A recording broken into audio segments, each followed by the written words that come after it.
शरणं गच्छामि। सम्मानित साथियों, नमो बुद्धाय, जय भीम। आज के अम्बेडकर संदेश में आपका हार्दिक स्वागत है। आज के अम्बेडकर संदेश में श्री गांधी के जीवन का सबसे मार्मिक दृश्य हम लेकर उपस्थित हुए हैं। वो मार्मिक दृश्य क्या है?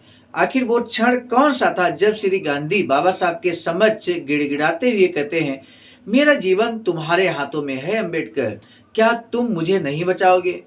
सम्मानित साथियों, ये शब्द श्री गांधी ने बाबा साहब से कब कहे थे? अगर आप जानते हैं तो चाहे तो आज आप अम्बेडकर संदेश न सुने, लेकिन यदि आपको इस संबंध में थोड़ी सी भी जानकारी अलग हटके चाहिए तो अम्बेडकर संदेश अंत तक वॉच कीजिए। मात्र 5 मिनट का आज का अम्बेडकर संदेश है। ऐसे में छोटा अम्बेडकर संदेश सारगर्भित होने की वजह से अंत तक जरूर आपको सुन लेना चाहिए। साथ ही साथ बाबा साहब एक सेंटेंस यहाँ लिखते हैं श्री गांधी के बारे में। कहते हैं, श्री गांधी जी रणबांकुरा से रणछोड़ दास बन गए। तो सम्मानित साथियों, कैसे, आखिर क्यों बाबा साहब ऐसा कहते हैं श्री गांधी के बारे में? तो आइए विस्तार से जानते हैं आज के अम्बेडकर संदेश में। आज का अम्बेडकर संदेश पास्टर डॉक्टर अम्बेडकर संपूर्ण वाङ्मय खंड 16 से पेज नंबर 264 से 265 तक। बाबा साहब Buddha Bodhisattva Ambedkar international centre BBAIC Sarnath Varanasi राज्य उत्तर प्रदेश देश भारत के सौजन्य से आज का अम्बेडकर संदेश अब हम आपके समक्ष रखते हैं। बाबा लिखते हैं कि श्री गांधी ने सांप्रदायिक प्रश्न का निपटारा करने के लिए पंच फैसले के तौर पर मामला ब्रिटिश प्रधानमंत्री पर छोड़ दिया। अस्पृश्यों की मांगों का श्री गांधी द्वारा विरोध करने पर भी ब्रिटिश सरकार ने अस्पृश्यों के राजनीतिक संरक्षण की मांग मान ली। उस पंचायत में एक पक्ष होने के कारण श्री गांधी फैसला मानने के लिए बाध्य थे, परंतु फिर भी श्री गांधी ने उस फैसले को पलीता लगाने की ठान ली और आमरण अनशन की घोषणा से दुनिया और देश को हिला दिया। उस अनशन का मुख्य उद्देश्य था अस्पृश्यों को दिए गए संवैधानिक संरक्षण की स्वीकृति वापस लेने के लिए ब्रिटिश सरकार पर दबाव डालना। श्री गांधी के पिछलग्गुओं में से एक ने उसे युगांतकारी अनशन कहा है। पता नहीं ये युगांतकारी कैसे था। ये कोई वीरता का काम नहीं था, बल्कि वीरता के विपरीत प्रयास था। उस आंदोलन का आरंभ गांधी जी ने इसलिए किया था कि उन्हें विश्वास था कि अस्पृश्य और ब्रिटिश सरकार दोनों उस आमरण अनशन की धमकी के सामने कांप उठेंगे और उनकी जिद के सामने हथियार डाल देंगे। अस्पृश्य और ब्रिटिश सरकार उनकी भभकी में आकर पीछे हटने को तैयार हो गए और हट भी गए जब श्री गांधी को समझ में आया कि उन्होंने कोई गलत चाल चल दी है। तो उनकी सारी बहादुरी छूमंतर हो गई। श्री गांधी ने ये कहकर आमरण अनशन प्रारंभ कर दिया था कि जब तक अस्पृश्यों को दिया गया संरक्षण पूर्णतया वापस नहीं लिया जाता और बिना अधिकारों के तथा बिना मान्यता के दिए उन्हें पूर्णतया निस्सहाय अवस्था में नहीं छोड़ दिया जाता, तब तक मैं आमरण अनशन पर रहूंगा। हमारे साथ इन लाइन को आपने ध्यान से सुना होगा। कुछ लोग ये बात कहते हैं कि पूना पैक्ट में हमें सारे अधिकार मिले और श्री गांधी ने वो अधिकार दिलाए।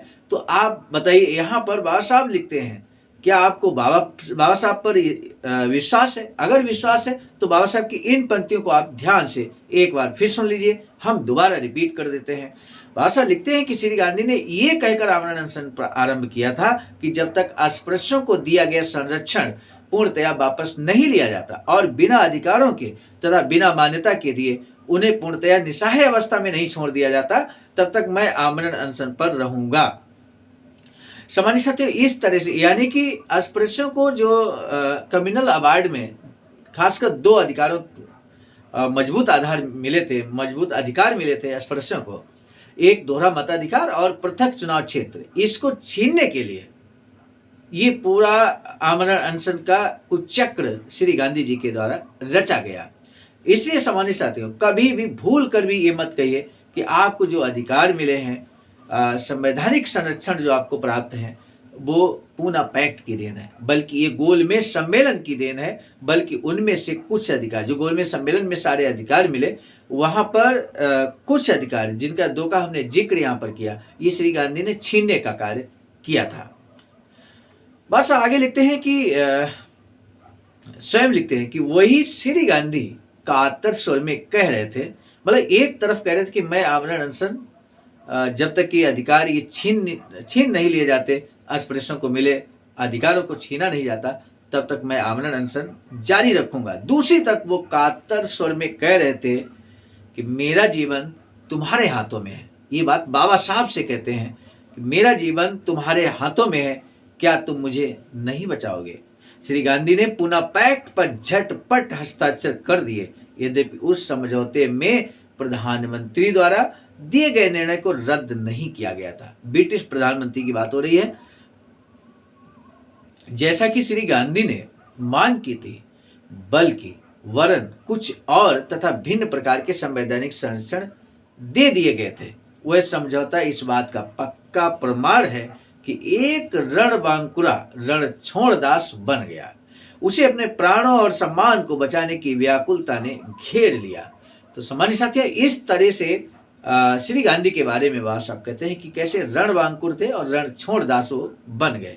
एक तरफ उन्होंने कहा कि आमरण अनशन जारी रहेगा। यहाँ पर पूना पैक्ट जो होता है उसमें बहुत यहाँ पर स्पष्ट बाबा साहब लिखते हैं कि उसमें उस निर्णय को जो ब्रिटिश प्रधानमंत्री ने दिया था उसको रद्द करने की बात नहीं थी, बल्कि कुछ फेर बदल किया गया था। वो हम ऑलरेडी आपको अम्बेडकर संदेश के माध्यम से बता चुके हैं कि किस तरह से कितनी सीटें पहले आपको मिली थी और उसके बाद कितनी सीटें कर दी गई। 78 से सीटें बढ़ाकर 148 कर दी गई। तो ये जो चेंज हुआ था, लेकिन वहाँ पर पृथक चुनाव क्षेत्र और दोहरा मताधिकार छीन लिया गया था। तो ऐसे कुछ फेर बदल हुए थे। बाद बाकी वो जो निर्णय ब्रिटिश प्रधानमंत्री ने दिया था कम्युनल अवार्ड के जरिए, उस पर यहाँ पर बाबा साहब लिखते हैं कि उस निर्णय को रद्द नहीं किया गया था पूना पैक्ट के दौरान। तो समझ सकते हैं, ये रहा आज का अम्बेडकर संदेश। और आज के अम्बेडकर संदेश में जैसा कि हम इस अम्बेडकर संदेश के प्रारंभ में ही लेकर चले थे कि श्री गांधी गिड़गिड़ाते हुए बाबा साहब के समक्ष कहते हैं कि मेरा जीवन तुम्हारे हाथों में है अम्बेडकर, क्या तुम मुझे नहीं बचाओगे। तो ये जो अपील करते हैं श्री गांधी, वो किस दौरान करते हैं, थोड़ा हिंट हम आपको कर देते हैं। क्या वो गोलमेज सम्मेलन के दौरान करते हैं या पूना पैक्ट में जब उनके द्वारा आमरण अनशन किया जा रहा था तब कर रहे थे। तो समझ सकते हैं, जरूर आंसर आप कर सकते हैं। इशारा ही काफी है। अब दीजिए इजाजत आज के अम्बेडकर संदेश को रोकने की। मिलेंगे नए डॉक्टर अम्बेडकर संदेश में। तब तक के लिए आप सभी को सादर नमो बुद्धाय, जय भीम। सामान्य साथियों, हम एक महत्वपूर्ण बात बताना उचित समझते हैं। बाबा साहब की अधूरी इच्छा के अनुरूप एक वैचारिकी सेंटर निर्माणाधीन है सारनाथ वाराणसी में, जहां पर 14,000 स्क्वायर फीट जमीन परचेज कर ली गई है ring road green city Faridpur Sarnath में। वैचारिकी सेंटर के प्रशासनिक ब्लॉक का निर्माण कार्य कंप्लीट हो चुका है। शानदार बेहतरीन प्रशासनिक ब्लॉक का निर्माण पूर्ण हो चुका है। आगे अब मुख्य भवन को बनाने की बारी हम सबकी है और इस हेतु आप दिए गए अकाउंट नंबर पर अपना अमूल्य योगदान कर सकते हैं। आज का अम्बेडकर संदेश हम लेकर उपस्थित हुए थे मिशन नायक बुद्ध मित्र मुसाफिर सर, राष्ट्रीय अध्यक्ष आवाज का नई दिल्ली की प्रेरणा में, और साथ ही साथ संकलन कथाक्रम में परम आदरणीय विजय कुमार बौद्ध जी, प्रांतीय कोषाध्यक्ष आवाज का बिहार। प्रस्तुत कर्ताक्रम में मैं स्वयं सर्वजीत आर्य, राष्ट्रीय मीडिया प्रभारी, IT सेल आवाज का नई दिल्ली। मिलेंगे नए डॉक्टर अम्बेडकर संदेश में। तब तक दीजिए इजाजत। आप सभी को सादर नमो बुद्धाय, जय।